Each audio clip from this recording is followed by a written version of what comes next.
Kasus kolapsnya Silicon Valley ini akan menjadi sebuah dampak yang sangat mengerikan.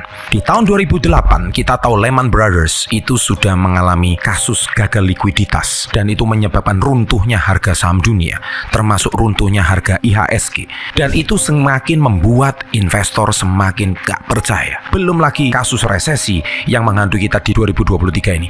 Apakah ini adalah awal dari resesi yang dikatakan dunia ini seram oleh Pak Jokowi? Semakin investor semakin takut, harga IHSG terancam turun. Belum lagi orang kaya juga takut menaruh uangnya di bank, apalagi orang yang miskin. Bagaimana penjelasan saya? Salah satu ini.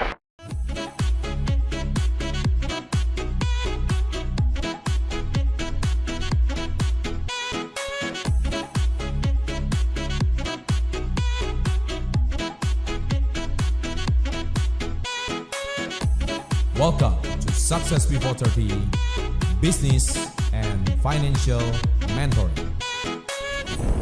Ada beberapa sahabat SP30 meminta saya untuk membahas kasus SVB ini. Dan saya akan membahas sesuai kompetensi saya. Saya bukan seorang ekonom, saya juga bukan seorang ahli ekonomi, tetapi saya adalah pelaku usaha.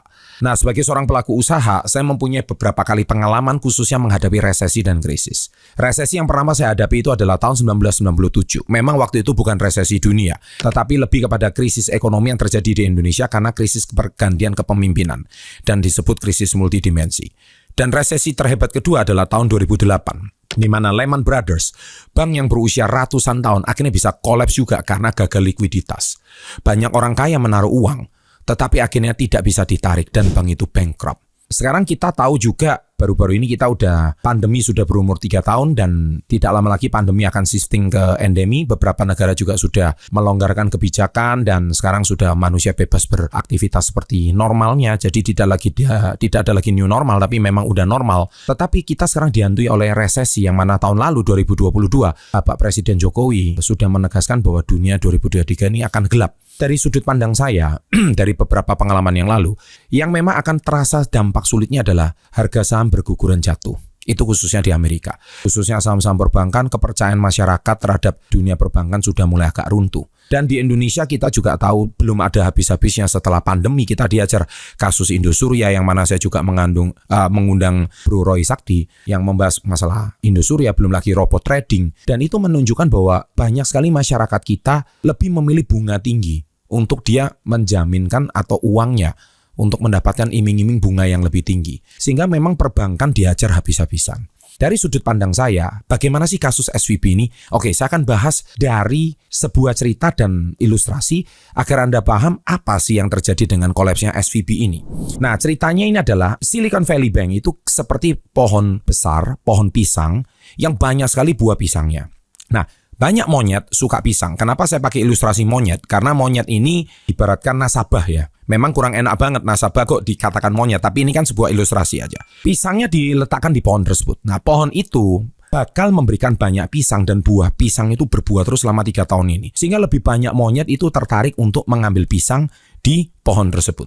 Tapi sayangnya pohonnya ini lama-lama buruk. Fundamentalnya kurang kuat. Dan pohon ini mulai kehilangan banyak pisang karena badai dan tidak cukup kuat semua monyet untuk menampung memberikan makan pada semua monyet. Monyet jadi takut dan pengen pisangnya balik. Bahkan banyak monyet lari ke pohon dan ambil pisangnya, tapi ada juga yang kehabisan. Monyet jadi sedih dan marah. Terus datang lagi monyet besar dan langsung mengambil alih pohon tersebut. Dia menjadi penguasa daripada pohon pisang tersebut. Dia bilang bakal cari pisang lagi buat monyet-monyet yang kehilangan pisangnya. Dia berikan beberapa pisang sekarang dan beberapa lagi nantinya. Tapi ada juga monyet yang harus nunggu lama buat dapat pisangnya. Nah, pohon-pohon lain melihat kejadian tersebut jadi khawatir.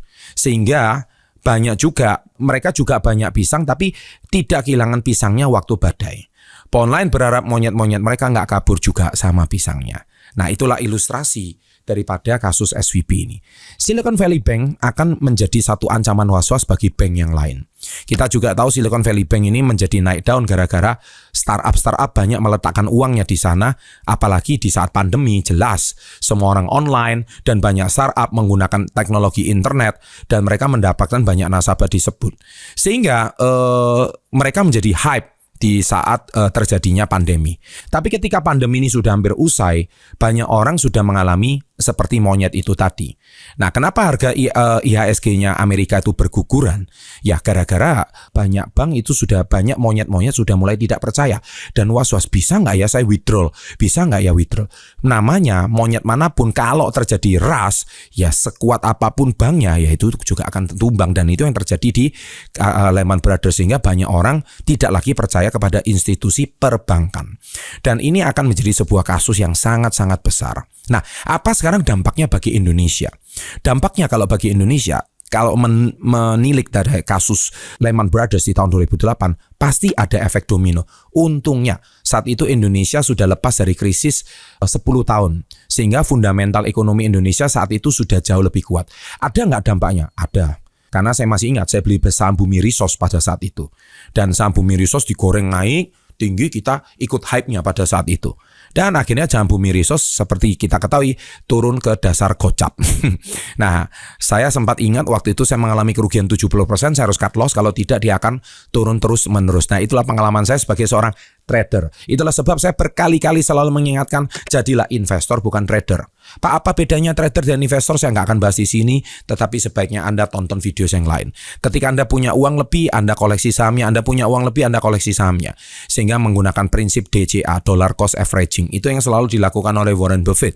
Jadi kalau Anda menjadi seorang trader, apa bedanya Anda sebagai seorang pejudi? Ya kan? Jadi Anda berharap hari ini beli terus besok naik. Jadi naik jadi BPJS, beli pagi jual sore. Nah, itu sangat tidak saya sarankan. Kecuali Anda memang mau hidup seperti itu. Tapi kalau saya tidak. Karena berangkat dari kasus pengalaman saya. Nah, akhirnya saya memang memahami jiwa seorang trader. Nah, apa dampaknya? Dan ini terjadi sebuah kekhawatiran. Tetapi Bapak Presiden Jokowi sudah menenangkan bahwa ekonomi Indonesia saat ini cukup kuat. Karena sudah cukup kuat, kita harus percaya pada presiden kita. Dan akhirnya ini sudah memberikan sebuah harapan yang cukup sekar. Nah, bagi Anda yang menonton video saya kali ini, bagi Anda yang saat ini menabung uang banyak di bank mengandalkan bunga deposito, saran saya yang dijamin oleh LPS itu cuma 2 miliar. Jadi sebaiknya Anda split dana Anda. Jadi amankan dana Anda yang dijamin oleh LPS saja. Kita tidak akan tahu kalau tiba-tiba ada kasus Bank Senturi berikutnya. Tiba-tiba semua orang kesulitan likuiditas. Karena di Indonesia bukan Lehman Brothers, tapi kasus Bank Senturi itu hampir sama. Apalagi Indosurya itu juga sama kasusnya. Banyak orang yang meletakkan Indosurya bukan bank. Kalau Bank Senturi itu bank. Nah, itu sebuah kasus yang kita juga tahu bagaimana itu sangat hampir-hampir mirip kasusnya seperti Lehman Brothers. Nah, jadi orang kaya saya berpesan kalau Anda punya simpanan lebih daripada 2 miliar, nggak ada salahnya di split. Ya, di split supaya lebih aman karena itu dijamin oleh LPS. Nah, bagi Anda yang tidak memiliki dana miliaran, ya saran saya tonton video ini sebagai pengetahuan aja. Saya doakan suatu hari Anda juga bisa punya miliaran. Karena apa? Saat ini orang kaya juga pusing. Karena dengan kasusnya SVB ini orang kaya juga stres. Kenapa? Dia takut uangnya hilang dan lenyap begitu aja. Belum lagi sekarang hantu dari Credit Suisse, di mana banyak krisis dunia sekarang itu meletakkan dananya di Credit Suisse. Dan itu akan menjadi di Swiss ya, Bank Swiss ya, itu menjadi sebuah ancaman juga yang sangat serius. Sehingga mereka khawatir masalah likuiditas. Oleh sebab itu, pesan saya bagi Anda yang menonton video ini yang belum menjadi miliarder atau belum menjadi billionaires, pesan saya itu satu, sebaiknya Anda menambah aja penghasilan. Cari penghasilan tambahan, stopin nyinyir, stopin takut, stopin khawatir, stopin overthinking. Yang penting gimana caranya suami bekerja, istri pun juga jangan nganggur. Istri pun juga kalau bisa tambahan penghasilan. Ya jadi reseller lah seperti komunitas Yes yang saya bangun ya. Anda silahkan chat recommended mentor di bawah ini. Di sana kami bisa berikan solusi supaya Anda menambah penghasilan. Kalau Anda nggak punya pengalaman bisnis, bisa belajar bisnis dengan kami. Kalau nggak punya mentor, kami pun siapkan mentornya. Dan itulah sebab saya selalu tekankan buku Success Before 30. Tidak ada gunanya Anda hari ini takut dan khawatir resesi. Karena yang paling takut itu bukan kalian. Yang paling takut itu adalah pemerintah. Karena mereka yang menjaga likuiditas. Yang paling takut adalah Bank Indonesia. Karena mereka terafiliasi dengan Bank Dunia atau Bank Sentral. Sedangkan kalian nggak bisa apa-apa. Kalian cuma bisa melihat berita. Kalian cuma bisa meratapi nasib. Lebih baik menurut saya stop overthinking. Ubah nasib Anda sekarang, berani membuat keputusan, berani membuat terobosan baru, jangan cuma mengandalkan pekerjaan yang sudah ada, cari sumber income yang lain. Terima kasih, demikian ulasan saya, semoga bermanfaat dan selalu salam hebat, luar biasa. Silicon Valley Bank akan menjadi satu ancaman was-was bagi bank yang lain. Kita juga tahu Silicon Valley Bank ini menjadi naik daun gara-gara startup banyak meletakkan uangnya di sana, apalagi di saat pandemi. Jelas semua orang online dan banyak startup menggunakan teknologi internet dan mereka mendapatkan banyak nasabah disebut. Sehingga mereka menjadi hype di saat terjadinya pandemi.